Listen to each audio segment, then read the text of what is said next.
Cái tha password rồi đánh khăn à? Nói mà một mình khăn vậy này. Password rồi đánh như kìa. ខាងមិនកើត ហើយសួស្តីអ្នកនរគ្នាខ្ញុំមានប្រធានបទខ្លីមួយចង់ចែកម្លែកទៅអ្នកនរគ្នាប្រធានបទហ្នឹងគឺពាក់ព័ន្ធជាមួយនឹង password ហើយដែលគេហៅថាពាក្យសម្ងាត់ហ្នឹងណាហើយហេតុអីបានយើងត្រូវនិយាយពាក់ព័ន្ធជាមួយនឹងពាក្យសម្ងាត់ឬក៏ password ហ្នឹងពាក្យសម្ងាត់គឺជាអាចថាបានវាជាគុណអាចថាវាជាគុណសោមួយដើម្បីចាក់ចូលទៅក្នុងជីវិតនៅលើអ៊ីនធឺណិតរបស់យើងមិនថាតែជាបណ្ដាញសង្គមរបស់យើងមិនថាជាemail ឬមួយក៏គណនីធនាគាររបស់យើងទេបើសិនជា password នឹងវាស្រួលពេក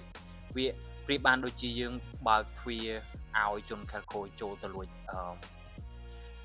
ព័ត៌មានផ្ទាល់ខ្លួនរបស់យើងក៏ដូចជា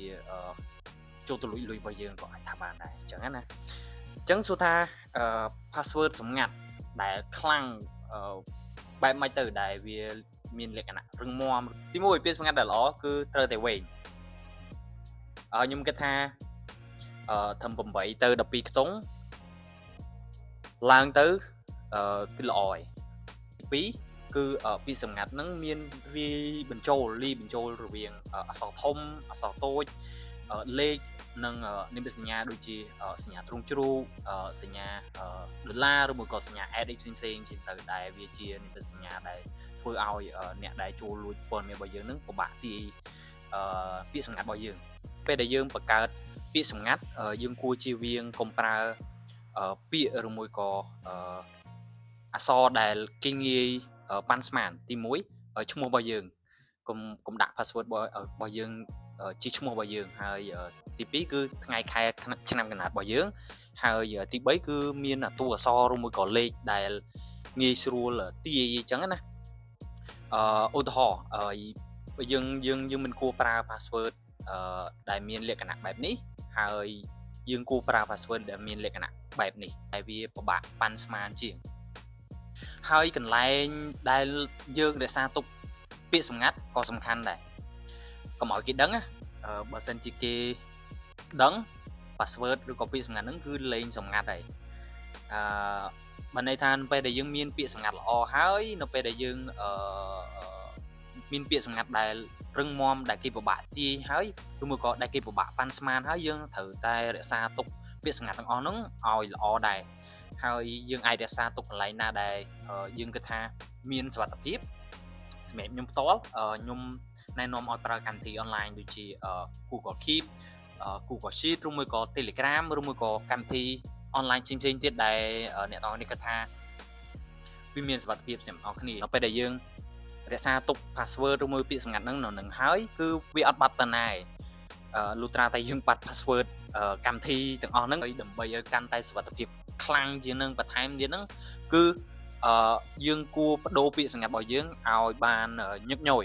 ដើម្បីរក្សាសុវត្ថិភាពបន្ថែមពីលើពីនឹងទៅទៀតអញ្ចឹងសរុបមកវិញពាក្យសម្ងាត់គឺការពារអ្វីៗជាច្រើនក្នុងជីវិតរបស់យើងមិនថាទាំងព័ត៌មានផ្ទាល់ខ្លួនរបស់យើងមិនថាទាំងលុយកាក់របស់យើងអញ្ចឹង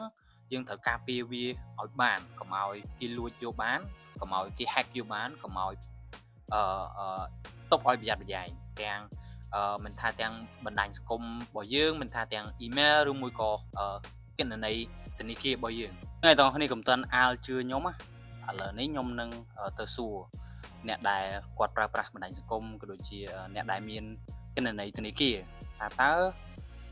អីគេទៅជាពាក្យសម្ងាត់ដែលរឹងមាំឬមួយក៏ពាក្យសម្ងាត់ដែលរឹងមាំមានអីគេខ្លះហើយអីទៅដែលយើងគួរជៀសវាងនៅពេលដែលយើងបង្កើតពាក្យសម្ងាត់អញ្ចឹងចាំយើងទៅសួរពួកគាត់ទាំងអស់គ្នាអាចចែកម្លែកបានថា password ដែលខ្លាំងសាណូគិតថាជា password បែបម៉េចទៅpassword ដែលខ្លាំងនិយាយទៅគឺមាន symbol នៅក្នុងនឹងច្រើនហើយតាក់ទងជាមួយនឹងអក្សរគឺវា random ទៅតាមនឹងដូចគ្នាហើយនៅពេលដែលសាណូបង្កើត password ណាសាណូគិតថាយើងគួរជៀសវាងអីគេខ្លះមិនបើតាក់ទងជាមួយនឹងការជៀសវាងហ្នឹងគឺតាក់ទងជាមួយនឹងអ្វីដែលតាក់ទងមួយ personal របស់យើងហ្នឹងហើយដូចជាឈ្មោះដូចជាថ្ងៃខែសុខកំណើតអ្វីដែលតាក់ទងជាមួយនឹងរបស់យើងហ្នឹងគឺជាឲ្យផុតវាមួយទៀតpassword របស់សាណូអីគេអាចប្រាប់បានអត់ អត់បានទេបង sorry បើសម្រាប់ខ្ញុំផ្ទាល់ខ្លួន password ខ្ញុំដែលប្រើទូទៅវាមានទាំងcapital letter ឬក៏អក្សរធំអក្សរទូចមានលេខហើយមានជាសញ្ញា hashtag ឬក៏សញ្ញាភាគរយហើយយើងដាក់សញ្ញាដុល្លារអញ្ចឹងហើយយើងដាក់ច្បល់ចូលគ្នាកុំឲ្យវាពាក្យហ្នឹងអានដាច់ឬក៏ជាឈ្មោះរបស់យើងឬក៏ជាថ្ងៃខែកណ្ដាលរបស់យើងកុំឲ្យគេចាប់បាន សម្រាប់ខ្ញុំគិតថា password ដែលខ្លាំងវាមិនអាចច្រើនពេកវាក៏មិនអាចតិចពេកដែរអាច5ដល់6ខ្ទង់តែយើងគួរតែជិះវាងដល់លេខទូរស័ព្ទដោយសារតែយើងបើសិនជាយើងដាក់លេខទូរស័ព្ទ 100% នឹងត្រូវគេហែបើសិនជាគេស្គាល់លេខរបស់យើង password សៀកខ្លាំងអត់ ខ្លាំង អីគេ password សៀកអីគេ និយាយលេខ មាន element ច្រើនដូច underscore មានលេខមានអក្សរឬក៏ initial អីដែលយើងមានតែយើងដែលស្គាល់ណាការជិះវៀងការដាក់ password ហ្នឹងមានដូចជាថ្ងៃខែឆ្នាំកំណើតលេខទូរស័ព្ទហើយនឹងឈ្មោះយើងដែលគេងាយស្រួល log in ចូល account យើងបាន បើសម្រាប់ខ្ញុំមានលាយជាមួយនឹងអក្សរហើយជាមួយនឹងលេខឬក៏យើងបន្ថែមពួកប្រភេទអាកូដតិចៗតែហ្នឹងកាន់តែល្អហ្មងអញ្ចឹងគឺងា